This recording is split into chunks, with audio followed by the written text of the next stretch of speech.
What is up, YouTube? Welcome back to another Escape from Tarkov video. I'm Kawn, and today I'm back with Market Mondays. I make this video every Monday to help you guys understand what's going up and what's going down, so that hopefully during the wipe, as you follow along with the videos, you will start to understand the flow of each wipe and how all the items that are on the flea market fluctuate in price. Now, I want you to make sure that this is the most recent video because these things change all the time.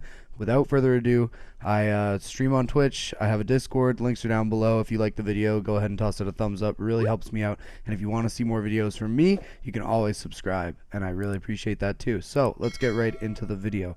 Now, since things have changed a lot, especially with Bitcoin, we're looking at a lot of price drops.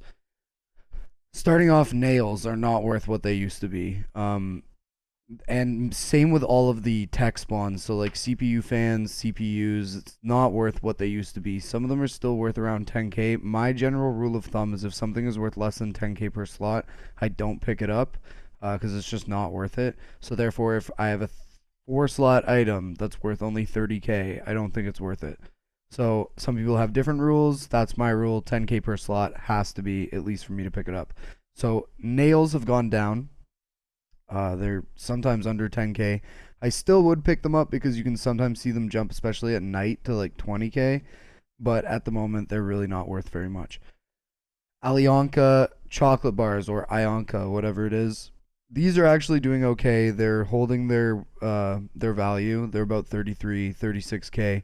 I see them fluctuate sometimes up to 40, but they never really drop lower than 29k, so it's still worth it for a 1-slot item to pick up. Augmented antibiotic pills. Now these are still making you a little bit of money, 20k. Still making you a little bit of money. It's not like the 40k that it was earlier, but as the wipe goes on, it's going to continuously drop. So these are probably the best price that they'll be until the end of the wipe, which I think is soon. I think the game is wiping. In my brain, it's going to wipe during May at some point. So hopefully it does. I'm getting bored with the wipe at the moment just because everybody progressed so fast. I've just been like blowing money. If you want to come see me blow money, come to my stream. Bolts. Now, bolts hold their value. I always pick up bolts because they hold their value all the time. They go from like 50k at the beginning of the wipe to around 30k, which is where they're sitting right now, and they should stay there until the end of the wipe. Canned food usually does pretty good, so like sorry or soury, salmon, all that kind of stuff. But right now it's kind of having issues. Sits around 11k. I'll still pick it up just because having food on you in raid is okay. Things like sprats, Pacific soury. It's good to have food on you in raid because energy is definitely a problem for some people. But it's not going to net you that much profit, so I would just keep it, put it in your lunch bag, and just use it in raids if you need to eat something. Thermite. Now, because this is a new item, it's actually worth quite a bit. It's somewhat rare. You can find it out by like the hole in the fence where you get out on interchange, the no backpack extract. You can find it there. You can find it on the shelves in Ollie.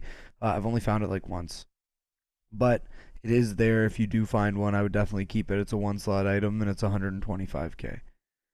Coffee is also doing all right. It's still above 10k, so it's still above the threshold for you to keep. So for a 1-slot item, 14k is still worth picking up. Defuel. Defuel is worth keeping, 30k. If you find some defuel on the ground, definitely pick it up. I remember back in the day when defuel used to be like 120k. It was the same thing with the fuel conditioners. They used to be like 120k, not anymore. 30k, the best you're going to get for them right now. The Mule Stems. Now, the Mule Stems, if you do find these, if you play a lot of labs or you play a lot of shoreline, you will pick these up. 60k, 60, 70k. You can sell them, definitely worth keeping. 1-slot item, 70k. Now, the Magpul M-Lock 4.1-inch guides. These were my last video. Worth a ton. People use them on their guns, and the problem is a lot of people don't have this mechanic level 4.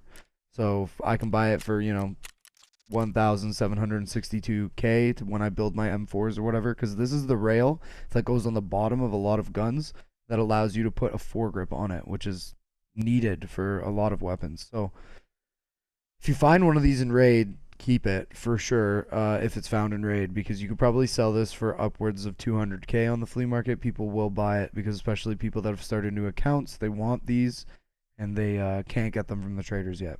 So Magpul M-Lock 4.1 inch guide, keep a lookout for those. Meldonin, same thing as the Mule, they sell for quite a bit at the moment. You can find them on Shoreline, you can find them on Labs. A lot of people that follow my channel are newer players, so I'm not sure if you're even playing those maps very much, but if you do come across Meldonin, I would definitely keep it. Sugar, I told you guys a while ago, sugar will be going down and it's going to continue going down, or it might just stay around 60 to 70k, but it's still worth it for a one slide item to pick up anyways, so definitely keep an eye out for that and keep that in the back of your mind when you find some sugar. Paracords are doing pretty good. They should sit here until the end of the wipe, and like they should stay around 40k, in my opinion. 46 to 49k, and they're gonna stay there. So the D-Lock IRD mount for sights is the Reaper, the Trijicon Reaper mount. This was in my last video. It's gone up actually from my last video. It's around 230k now on average. So if you find one of these and it's found in raid, you can find them in boxes. Keep a lookout. Definitely worth quite a bit. And if you are a Reaper connoisseur and you like to use these, 4 D batteries will trade for 1 from Jaeger. So you don't have to buy them if you have the trader unlocked. But if you don't have the trader unlocked, unfortunately people have to pay the 200k for it. So the Veltor CMRD Keymod handguard for AK. This is used for 7.62 AKs like the AKM and AKMN. AKMN. 45k, it's definitely worth it for a 2-slot item if you find it, especially since you can buy it off mechanic for a lot cheaper. So because the AKs got buffed, a lot of people are running these, so this handguard is one of the more meta handguards. So if you guys do find one of these, I would definitely recommend keeping it. Thank you guys for stopping by. Oh yeah, one last thing that I was going to show you. So if you guys find stims, this is just a small like money making tip. So if you guys find, I don't even have enough space. If you guys find stims like morphine, adrenaline, Zagustin, or what's the other one? Pretty sure it might just be these 3. But certain stims that aren't like Propitol, SJ6s, any of like the higher tier stims, the lower tier stims, just sell them to therapists, because you will make like a decent amount of money. And I would recommend picking up all these stims. Like anytime you find a Zagustin or an adrenaline, it's 15k, 16k. Straight from therapists. So like I would keep these, put them in your gamma if you can, and load up on these, because they do, in the long run, you will get a pretty penny out of a lot of these stims. Double check them, because if you guys are new to the game, like things like SJ6s and stuff, they definitely sell for a lot more in the flea market. But for these stims, just sell them to therapists and you'll make a little bit of money. Now, thank you guys for stopping by. I appreciate it. If you guys like the videos and you want to see more of this content, I really appreciate you tossing me a sub or a like. And I'll be streaming on Twitch shortly after this video releases. So you can come on by, say what up, toss me a follow, chill for a little bit, watch some raids. Thank you everybody that supports my channel. You guys are great. I have the best community out there. And I'll see you on the next one. Peace, people.